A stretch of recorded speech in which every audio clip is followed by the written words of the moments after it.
You're all talking bullshit.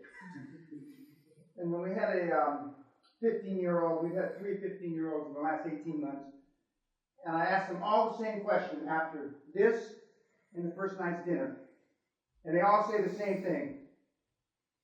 Why do adults take so fucking long to say nothing?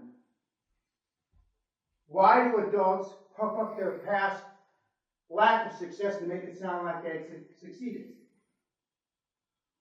They all said it different ways. One was German.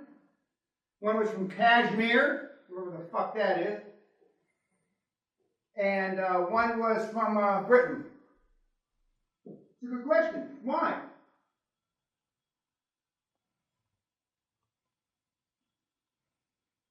No volunteers? And just wait a minute. You look stupid enough to say something. I do believe there are stupid questions.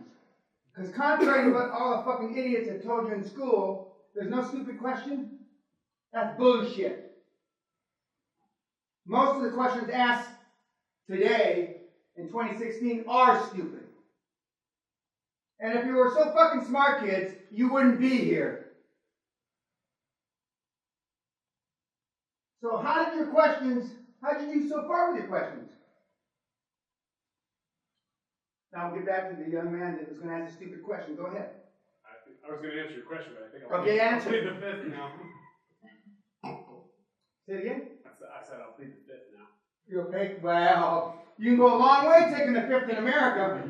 There's no question about it. Now, having met Mrs. Clinton, at least twice that I remember, having met President Clinton, at least once that I remember, and I say remember because I was probably under the influence of alcohol, and having met 4 presidents, John Fitzpatrick Kennedy, Nixon, obviously Bill, and Bush 1, and having met 5 secretaries of state, I can say with no qualifications or reservations, there's no fucking comparison between lying Hillary and Donald.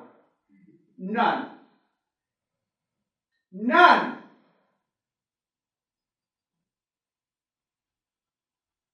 Now we have an announcement I'm going to make, and we'll talk more about it.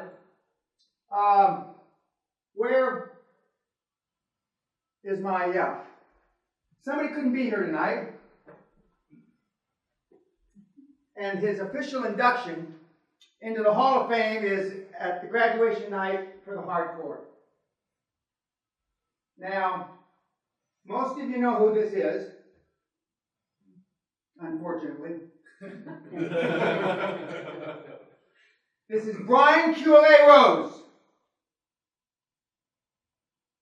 Now, this is a slight Trumpism. When I met him, he was a hippie, dope smoking, that part's not a lie. Ayahuasca sniffing or drinking, however you take ayahuasca. MIT mechanical engineer, whose claim to fame is I walked away from banking to be a broadcaster. Anyway, I hope everybody understands what that means. But he will be inducted graduation night on the hardcore seminar, and he has gotten into the Hall of Fame for all the millions of people that he has influenced, unfortunately, many of you.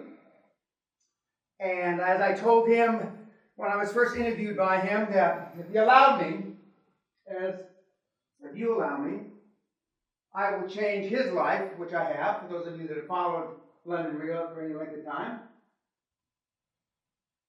And I will change yours. But the operative part of this little speech is I don't really give a fuck if you pay attention. Unlike all the other people that pretend. I don't give a fuck. We've had people leave the first night, tonight. All less work for my staff. Because there are no money back.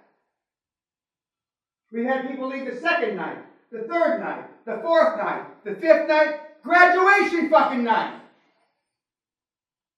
We've had people quit the program the end of the first weekly report, the end of the first Zoom conference call, the end of the first month, and almost every week and or month thereafter through the 52 weeks that I will mentor you for free.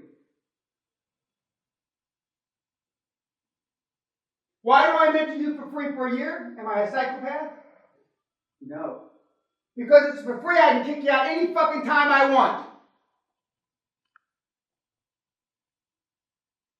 So if there's no money back for the seminar, and I can kick you out of the fucking mentor program anytime I want, for those of you, and I know some of you think you're keen negotiators, property deal guys, you made a bad deal. You made a bad fucking deal. So if this is any indication how fucking smart you are, we're going to have a hard time. Brian, welcome. It'll be official. Come graduation night hardcore, which he's going to come up and join me. Unless he's just too busy now because he's too fucking important. See, most of the reason why we capped it at $50 billion that I created, a few dipshits like you, is because the other people don't want me to use their name. Because almost everybody wants wealth, but hardly anybody wants notoriety. They want, when you go back, you want them to think you did it on your own, you little dipshit. Which is a big fucking lie. And except for the mini-me's running around there, and there's about 100 of them, for those of you that haven't looked on the internet, some of you came to me because of my mini-me's. But all my mini-me's have one thing in common. Or the lack thereof, I should say. None of them guarantee, promise, or allude to that they know how to create wealth for you. Not one cocksucker. And there's a good reason for that. But I'll let you figure it out. If you're smart enough. Again, Brian, congratulations. Thank you for the memories, I'd like to say. But I can't. I cannot lie. I cannot lie. Because look what you brought me. The difference is we're not all going to go around and go, like that at one of your gatherings. Thanks. Good night, YouTubers. Go fuck yourself.